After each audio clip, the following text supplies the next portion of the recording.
परमेश्वर का हम शुक्र करते। और कल हमने बहुत सारी बातों को देखा है परमेश्वर के वचन में से। अब हम आगे बढ़ना चाहते हैं कि परिवार में बड़ा प्रेम होना आवश्यक है। परिवारों के अंदर प्रेम होना बहुत ज़रूरी है। परमेश्वर का हम शुक्र करते। और आज के समय में देखा जाता है कि परिवारों के अंदर मोहब्बत नहीं पाई जाती, प्रेम नहीं पाया जाता है। और हम देखते हैं कि जब मैरिज होती है, शादी होती है, तो वहाँ पे खुदा की उपस्थिति में दूल्हा दुल्हन एक दूसरे के लिए वायदा करते हैं। एक दूसरे के लिए क्या करते हैं? वायदा करते हैं कि मैं दुख सुख में तेरा साथ दूंगा और दूंगी। और पादरी साहब बोलते हैं और दूल्हा भी यस करता है और दुल्हन भी यस करती है, दोनों नो नहीं करते।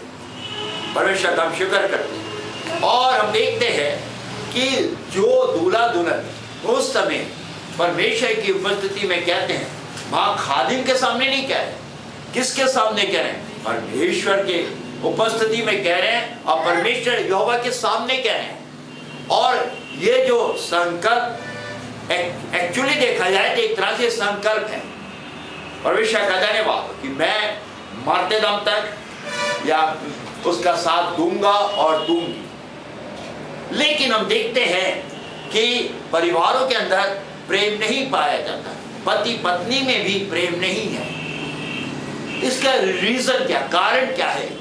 कि जिस जीवन के अंदर जवानी से ही प्रार्थना का जीवन नहीं होता है और उसका जीवन वचन का जीवन नहीं होता ही, तो वही एक दूसरे को क्या करते? धोखा देते हैं। एक दूसरे के विश्वास को क्या करते हैं? आपस में तोड़ते हैं, विश्वास को तोड़ देते हैं। परमेश्वर का धन्यवाद। और हम देखते हैं कि लेकिन प्रेम में आगे बढ़ने के लिए हमारे जीवन के अंदर प्रार्थना और वचन का होना बहुत अवश्य है। क्योंकि पिछले दिनों में हम देख रहे थे वचन के अंदर, पुराने नियम के अंदर, कि व्यवस्था विवरण 6 बाब के अंदर हम लोग देख रहे थे कि माता पिता का के लिए एक आज्ञा है। और वो आज्ञा ये है कि तो अपने बाल बच्चों को सिखाना और समझाना, अपने बाल बच्चों को समझाना और सिखाना। और जो माँ बाप शुरू से ही पैदा होते ही अपने बच्चों को अब परमेश्वर के हाथों में सौंपते हैं और उनके लिए प्रतिदिन प्रार्थना करते हैं, और जब वो अपने कहना चाहिए बड़प्पन में आने लगते हैं तो माता पिता उनको प्रेम, परमेश्वर के प्रेम के बारे में जब समझाते हैं, सिखाते हैं, और जब उनके जीवन में एक समय आता है कि वो विवाहित जीवन में जुड़ते हैं, तो उनके अंदर वही बात पाई जाती है और वो प्रेम पाया जाता है, प्रेम पाया जाता है। और जिनके अंदर प्रेम पाया जाता है वो भी रेगुलर प्रतिदिन परमेश्वर की उपस्थिति में आकर घुटने टेकते हैं और मिलके प्रार्थना करते हैं। मिलके क्या करते हैं? प्रार्थना करते हैं। हम देखते हैं इफिसियों की पत्री उसका 5वां अध्याय और उसके 25 पद में देखना चाहते हैं। इफिसियों की पत्री उसका 5वां अध्याय और उसके 25वें पद में लिखा, हे पतियों अपनी अपनी पत्नी से प्रेम रखो, अपनी अपनी पत्नी से प्रेम रखो, जैसा मसीह ने भी कलीसिया से प्रेम करके अपने आप को उसके लिए दे दिया। यहाँ पे हम देखते हैं लिखा है, हे पतियों, परमेश्वर का धन्यवाद, उसकी स्तुति हो। और यहाँ पे पतियों शब्द जो आया है वो बहुवचन है। इट मीन्स हर एक पति के लिए जो कि पति बन जाता है, उन सब के लिए ये परमेश्वर की ओर से एक बड़ी आज्ञा है कि अपनी अपनी पत्नी से प्रेम रखो, जैसा मसीह ने कलीसिया से प्रेम करके अपने आप को क्या करा? दे दिया।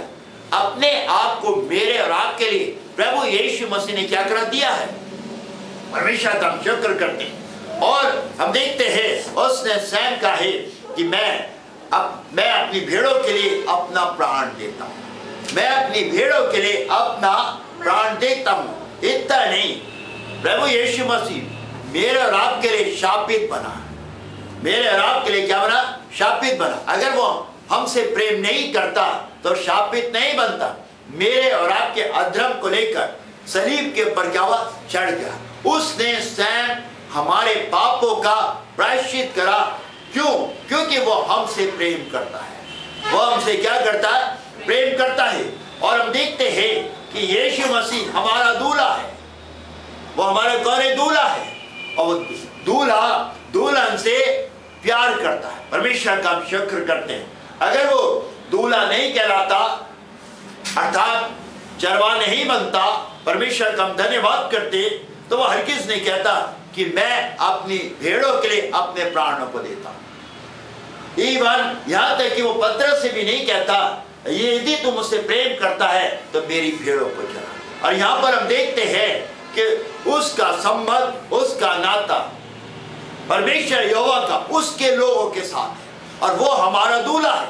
और हम देखते हैं, और इसीलिए वो हमसे प्रेम करता है, ताकि हम नाश ना हो बल्कि हमेशा का जीवन पाए, ताकि हमेशा का जीवन पाए। और हम देखते हैं, अगर इसके 28 पद में जाना चाहते हैं, इसी प्रकार उचित है कि पति अपनी पत्नी से अपनी देह के समान प्रेम रखे, और जो अपनी पत्नी से प्रेम रखता है वो अपने आप से प्रेम रखता है।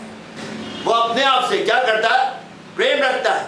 हम देखते हैं वचन में लिखा, धन्य वो है जिन्होंने परमेश्वर यहोवा को अपने जीवन का एक हिस्सा बना लिया है। ये वही लोग बनाते हैं जो परमेश्वर से प्रेम करते हैं, जो परमेश्वर से प्रेम करते हैं। और हम देखते हैं यहाँ पर लिखा, पति के लिए लिखा, क्या लिखा है कि अपनी पति अपनी पत्नी से अपनी देह के समान प्रेम रखे। अपनी देह के समान क्या करे? प्रेम रखे। और प्रेम करना बहुत जरूरी है, प्रेम करना बहुत अवश्य है। यदि हमारे अंदर प्रेम नहीं है तो हमारा परिवार कभी भी परमेश्वर में बढ़ने नहीं पाएगा। हम देखते हैं, पर तुम में से हर एक अपनी पत्नी से अपने समान प्रेम रखे, और अपनी पत्नी भी अपने पति का भय माने। अपने पति का भय माने, उसे अपने पति का भय भी मानना बहुत जरूरी है, बहुत अवश्य है। क्योंकि अगर हम देखें परमेश्वर के वचन में से कि हम परमेश्वर के भय में जो बढ़ता है, अर्थात प्रभु यीशु मसीह हमारा दूल्हा है, और हम उसके भय में प्रतिदिन रहते हैं, प्रतिदिन चलते हैं, उसके भय में रहकर अपने जीवनों को व्यतीत करते हैं, अपने जीवनों को क्या करते हैं? व्यतीत करते। और लेकिन यहाँ पर भी हम देख रहे हैं परमेश्वर के वचन के अंदर, क्योंकि यीशु मसीह हमारा दूल्हा और उसकी दुल्हन है, और दुल्हन होने के नाते हम उसके भय में प्रतिदिन क्या हो रहे? चल रहे हैं, बैठ रहे हैं, उठ रहे हैं, और सारी बातों को उसके भय में रह के करते हैं परमेश्वर। और तभी हम लोग आशीषित होते हैं, तभी हम लोग क्या होते हैं? आशीषित होते हैं। और वो लोग आशीषित आज नहीं हो रहे हैं जिनके जीवन के अंदर परमेश्वर का भय नहीं पाया जाता। और इधर वचन में लिखा है, पत्नियों के लिए भी लिखा है कि वो अपने पति के भय को क्या करें? माने, अपने पति के भय को माने। हम देखते हैं, लेकिन हम देखते हैं बहुत सारी बातें वचन के अंदर मिलती है जो कि परिवार के बारे में मिलती है। फिर ये भी लिखा है कि प्रतिदिन माँ बाप अपने बच्चों के लिए प्रार्थना करें, अपनी औलाद के लिए क्या करें? प्रार्थना करें, क्योंकि जो औलाद है परमेश्वर की ओर से परिवार के लिए आशीष है, आशीष है परमेश्वर का। और वचन में लिखा, देखो लड़के यहोवा का दिया हुआ भाग है, लड़के यहोवा का दिया हुआ भाग है। और इसलिए हमें अपने बच्चों के लिए प्रतिदिन प्रार्थना करनी है, और प्रतिदिन उन बच्चों का बोझ प्रार्थना में उठाना है, ताकि हमारे बच्चे परमेश्वर में होके प्रतिदिन बढ़ने पाए। लेकिन वो माँ बाप भी कर पाते हैं जो अपने बच्चों से मोहब्बत करते हैं, जो अपने बच्चों से प्यार करते हैं। हमें प्रार्थना करनी चाहिए कि परमेश्वर मेरे परिवार के अंदर हमारी मोहब्बत अर्थात प्रेम आपस में बना रहने पाए। लेकिन ये तभी बना रहने पाएगा जब पति पत्नी का जीवन, प्रार्थना का जीवन, वचन का जीवन होगा।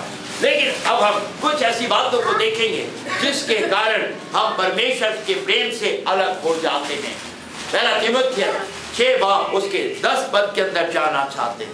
पहला तीमुथियुस 6 बाब और उसके 10 पद के अंदर जाना चाहते हैं। वहां पे इस प्रकार से लिखा है, क्योंकि रुपए का लोभ सब प्रकार की बुराइयों की जड़ है। रुपए का लोभ सब प्रकार की बुराइयों की जड़ है, जिसे प्राप्त करने का प्रयत्न करते हुए बहुतों ने विश्वास से भटक कर अपने आप को नाना प्रकार के दुखों से छलनी बना दिया। यहाँ पर हम देख रहे हैं वचन में लिखा, क्योंकि रुपए का लोभ सब प्रकार की बुराइयों की जड़ है, जिसे प्राप्त करने का प्रयत्न करते हुए बहुतों ने विश्वास से भटक कर अपने आप को नाना प्रकार के दुखों में से छलनी बना लिया है। हम